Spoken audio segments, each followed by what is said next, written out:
வணக்கம்.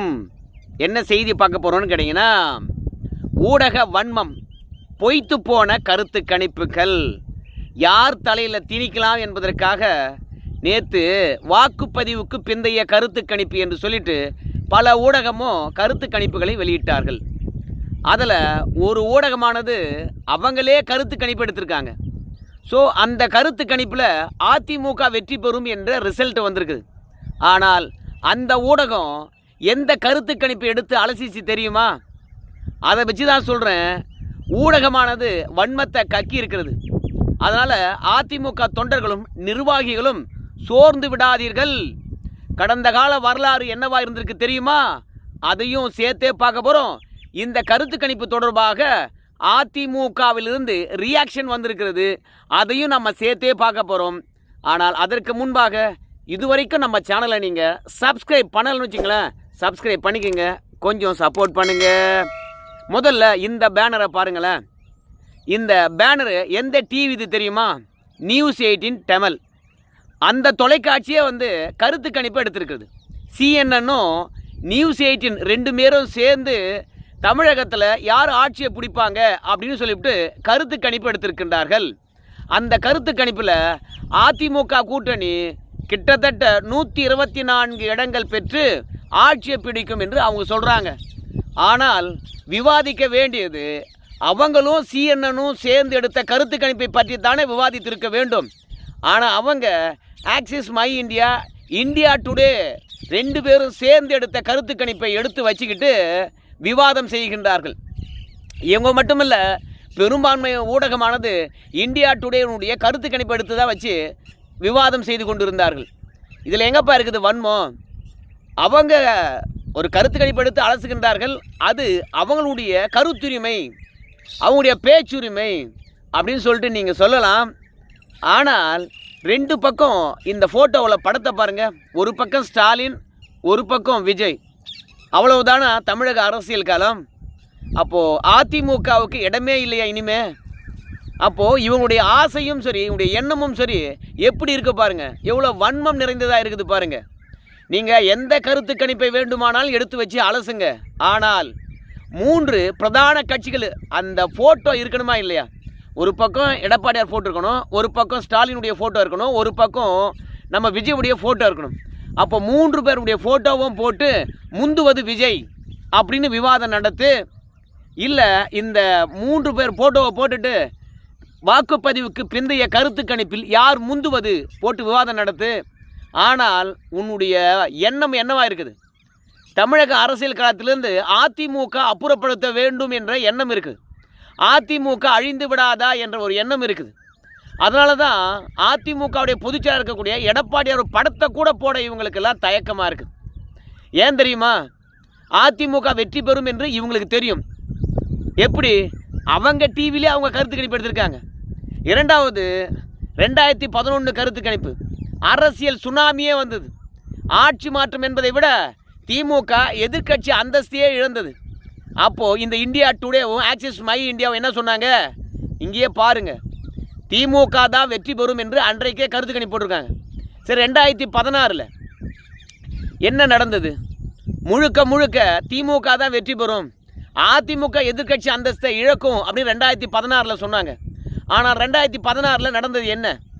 2011 இதே ஊடகமானது ஜெயலலிதா அவர்கள்கிட்ட போய் கருத்து கேட்கின்றார்கள்.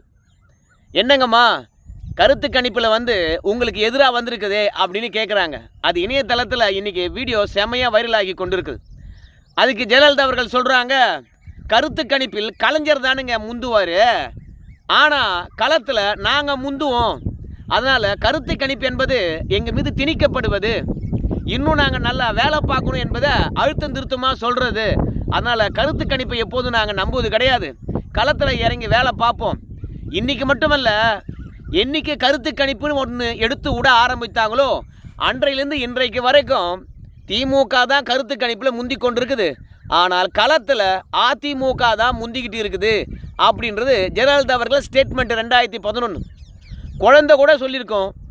நம்முடைய கேப்டன் அவர்கள் ஜெயலலிதா அவர்களுடன் கைகோர்த்திருக்கின்றார். அரசியல் களமானது எப்படி மாறும்னு தெரியும். ஆனால் 2011 தேர்தல் தொடங்கினதிலிருந்து வாக்குப்பதிவு முடிகிற வரைக்கும் ஆடா திமுக தாயா வெற்றி பெறும் அப்படின்னு சொல்லிவிட்டு கருத்து கணிப்பை பதிவிட்டு கொண்டே இருந்தார்கள். ஸோ அதனால் இந்த கருத்து கணிப்புகளை பொறுத்த வரைக்கும் நம்பகத்தன்மை அற்றது. அதில் எல்லாரையும் விட மிஞ்சிட்டான் India Today, Axis My India. ஏன் சொல்கிறேன்னு கேட்டிங்கன்னா, அவனை நாம் நேற்றே தோல் உரித்து காட்டிட்டோம். அவன் சமூக வலைதளத்தில் கருத்து கணிப்பை எடுத்தான். அந்த போஸ்ட்டெலாம் நான் கட் பண்ணி வச்சுருந்தேன். ஆனால் இப்போது இந்தியா டுடேனுடைய அந்த போஸ்ட்டு நான் தேடி பார்க்குறேன். இருந்ததுன்னு வச்சுங்களேன், அவன் சோஷியல் மீடியாவில் கருத்து கணிப்பு எடுத்ததை அப்படியே நான் உங்களுக்கு போட்டு விட்றேன் பாருங்கள். ஏன் சோஷியல் மீடியாவில் கருத்து கணிப்பு எடுத்தால் நம்பக்கூடாது அப்படின்னு சொல்லிட்டு நீங்கள் நினைக்கலாம். ஏன்னா இந்தியா டுடே பொறுத்த வரைக்கும் யாரும் சொல்லாத ஒரு விடயத்தை சொல்லியிருக்கிறான். என்னென்னு பார்க்கும்பொழுது, விஜய் அவர்கள் 120 தொகுதிகள் வெற்றி பெற்று ஆட்சியை பிடிப்பார் என்று சொல்லியிருக்கான். ஆடா கூவுறதுக்கு கூவுறான், வித்தியாசமாக கூவுறான்டா அப்படின்னு சொல்லுவாங்கள்ல, வாங்கின காசுக்கு மேலே கூறாண்டான்னு சொல்லுவாங்கள்ல, அந்த மாதிரி தான் இந்தியா டுடே பார்த்தீங்கன்னா எல்லாரும் திமுக அதிமுக இடையில போட்டின்னு சொல்லுகின்ற போது கிடையாது, ஆட்டத்தில் அதிமுகவே இல்லை, திமுக மற்றும் தவேக இடையில தான் போட்டி அப்படின்னு சொல்லியிருந்தான். அதனால் அவன் சோஷியல் மீடியாவில் தான் கருத்து கணிப்பை நடத்தினா என்ற விஷயம் ஊருக்கே தெரியும். அதாவது எல்லா கருத்து கணிப்புகளும் வாக்குப்பதிவுக்கு பிந்தைய கருத்து கணிப்பு தான் போட்டாங்க. எத்தனை தொகுதிக்கு போனோம், எவ்வளோ பேரை சந்தித்தோம் அப்படின்னு சொல்லிவிட்டு மற்ற கருத்து கணிப்பாளர்கள் யாரும் பெருசாக சொல்லவே இல்லை. ரெண்டாவது யார் யாருக்கு எவ்வளவு வாக்கு சதவீதம் என்று சொல்லவே இல்லை. ஆனால் இந்தியா டுடே மட்டும் நாங்கள் எவ்வளோ பேரை சந்தித்தோம், எத்தனை தொகுதிக்கு போனோம், எத்தனை காரு பயன்படுத்தணும், எந்தெந்த ஏஜில் இருக்கிறவங்க எந்தெந்த கட்சிக்கு வாக்களித்தாங்க அப்படின்ற புள்ளி விவரம் ஒட்டுமொத்தமாக access my India, India today கருத்து கணிப்புக்காரன் போட்டிருக்கான். ஏன் தெரியுமா? நம்ம வித்தியாசமாக கூவுறோம். ஆனால் வித்தியாசமாக கூவுகின்ற பொழுது தமிழ்நாட்டு மக்களுக்கு சந்தேகம் வந்துடும். ஏன்னா தமிழ்நாட்டு மக்களை பொறுத்த வரைக்கும் முட்டாள் கிடையாது. எத்தனை ஆண்டு காலத்துக்கு தான் டிவி வச்சு நம்ம ஏமாத்துறது. அதனால் புள்ளி விவரத்தை பார்த்தீங்கன்னா பக்காவாக போடுவோம். அப்போது புள்ளி விவரத்தையும் அதோட பர்சன்டேஜையும் நம்ம போட்டுட்டுன்னு வச்சுங்களேன், அப்போ ஆக்சஸ் மை இந்தியா போட்டது தான் சரியான கருத்து கணிப்பு. மற்றவங்க யாரும் எவ்வளோ வாக்கு சதவீதம் போடல. ஆனால் இந்தியா டுடே பாருங்கள், எந்த ஏஜில் இருக்கிறவங்களாம் தவேகா போட்டிருக்கான், எந்த ஏஜில் இருக்கிறவன் அதிமுக போட்டிருக்கான், எந்த ஏஜில் இருக்கிறவன் திமுக போட்டிருக்கான் பாரியா அப்படின்னு சொல்லிவிட்டு அவங்க வெளியிட்ட கருத்து கணிப்பை இன்னும் ஆழமாக உண்மைதான் என்பதை உறுதிப்படுத்துறதுக்காக புள்ளி விவரங்கள்லாம் போடுறாங்களாம். ஆனால் இவன் சோஷியல் மீடியாவில் கருத்து கணிப்பு எடுத்தான். சோஷியல் மீடியாவில் எத்தனை பேருக்கு 18 வயசு இருக்கும் அப்படின்னு நமக்கு தெரியலை. ரெண்டாவது இன்னொரு விஷயம் என்னன்னு கேட்டிங்கன்னா, போட்டவனே மீண்டும் கூட ஃபேக் ஐடியில் எத்தனையோ ஓட்டு வேண்டுமானாலும் போடலாம். அதனால் எந்த கருத்து கணிப்பு நிஜமாவதோ இல்லையோ, ஆனால் access my India, India today கருத்து கணிப்பு நிஜமாக வாய்ப்பே கிடையாது. ரெண்டாவது, களத்தில் அதிமுககாரங்க வேலை பார்த்துருக்காங்க. அதுலேயும் அதிமுககாரங்க ஒரு சிம்பிள் கணக்கு சொல்கிறாங்க. என்ன கணக்கு அப்படின்னு பார்க்கும் பொழுது, ஒரு பூத்துக்கு 10 பேர் பூத்து ஏஜெண்ட்டாக இருந்தாங்க. அந்த 10 பேர் ஒரு 10 பேரை சந்தித்தா கூட ஒரு ஊரில் குறைஞ்சபட்சம் 100 பேரையாவது பார்த்தீங்கன்னா அவங்க அதிமுகவுக்கு வாக்களிக்க செய்திருப்பாங்க. ஒரு பூத்தில் கிட்டத்தட்ட நம்ம தமிழகத்தில் 70,064 பூத்து இருந்தது. 70,000 பெருக்கல் 100ன்னு போடுங்க, கிட்டத்தட்ட அதுவே பார்த்தீங்கன்னா 70 லட்சம் ஓட்டு வந்துருச்சு. அப்படி இருக்கும் பொழுது அதிமுக 3வது இடம் போவோம் அப்படின்னு இந்த இந்தியா டுடே கருத்து கணிப்புக்காரன் போடுறான்னா அப்புறம் நாம் என்னன்னு எடுத்துக்கிறது? மொத்தத்தில் இந்த ஊடகங்கள் காசு வாங்கின்னு போட்டாங்க அப்படின்னு நான் சொல்ல மாட்டேன். ஏன்னா ஊடகம் நடத்துவது இன்றைக்கி சவாலாக இருக்குது. நிறைய ஊடகம் வந்தாச்சு. அதனால் விளம்பரதாரர்களை பொறுத்த வரைக்கும் குறைஞ்சி போயிட்டாங்க. ஸோ விளம்பரதாரர்கள் தாராளமாக விளம்பரம் பண்ணணும் அப்படின்ற எண்ணம் யாருக்கும் வரல. ஏன்னா அவன் சோஷியல் மீடியாஸ் வச்சுருக்கான். ரெண்டாவது, யூடியூப்பில் விளம்பரம் கொடுத்தா போதும்னு நினைக்கிறான். அதனால் இன்ஸ்டாகிராமில் இன்ஃப்ளூயன்சர் யார் இருக்காங்களோ அவங்ககிட்ட 4 ப்ராடக்டை கொடுத்து நீயே பார்த்தீங்கன்னா விளம்பரம் பண்ணுறா, நான் ஏன்டா டிவியில் போயிட்டு நொடிக்கு நொடி நான் கோடிக்கணக்கான ரூபாயை செலவழிக்கணும். அவனுங்க அன்றைய காலகட்டத்தில் விளம்பரம் பண்ணுறதுக்கான மீடியாக்கள் எதுவும் கிடையாது. எல்லாமே தொலைக்காட்சியை தான் பார்த்துட்டு இருந்தாங்க. அதனால் தொலைக்காட்சியை விட்டால் நமக்கு வேறு வழி இல்லைடா அப்படின்னு சொல்லிக்கிட்டு எவ்வளவு பணம் கேட்டாலும் சரி அந்த பணத்தை கொடுத்து நம்ம ப்ராடக்டை பார்த்தீங்கன்னா விளம்பரப்படுத்தணும். ஆனால் இன்றைக்கி சோஷியல் பிளாட்ஃபார்மும் வந்தாச்சு. அதனால் சோஷியல் மீடியாவில் இன்ஃப்ளூயன்சராக இருந்துச்சுன்னு வச்சுங்களேன், ஒரு 1 மில்லியன் ஃபாலோவர்ஸாக இருந்தாங்கன்னு வச்சுங்களேன், அவங்களுக்கு டிவி கொடுக்கறதுலேருந்து ஒரு 10% பணத்தை மட்டும் கொடுத்தா போதும். அவனுங்க ப்ராடக்டை அழகாக மக்களிடையே கொண்டு போய் சேர்ப்பாங்க. ரெண்டாவது, டிவிக்காரன் வெறும் விளம்பரம் மட்டும்தான் பண்ணுவான். ஆனால் சோஷியல் மீடியா இன்ஃப்ளூயன்ஸை பொறுத்த வரைக்கும் நீ ப்ராடக்ட் அவங்ககிட்ட கொடுத்தனா அவனே ப்ராடக்டை அனுபவித்து பார்த்துட்டு சூப்பராக இருந்தது அப்படின்னு ரிவ்யூ போடுவான். ஸோ அதனால் இன்றைக்கி டிவிக்காரங்களுக்கு வருமானம் குறைஞ்சி போச்சு.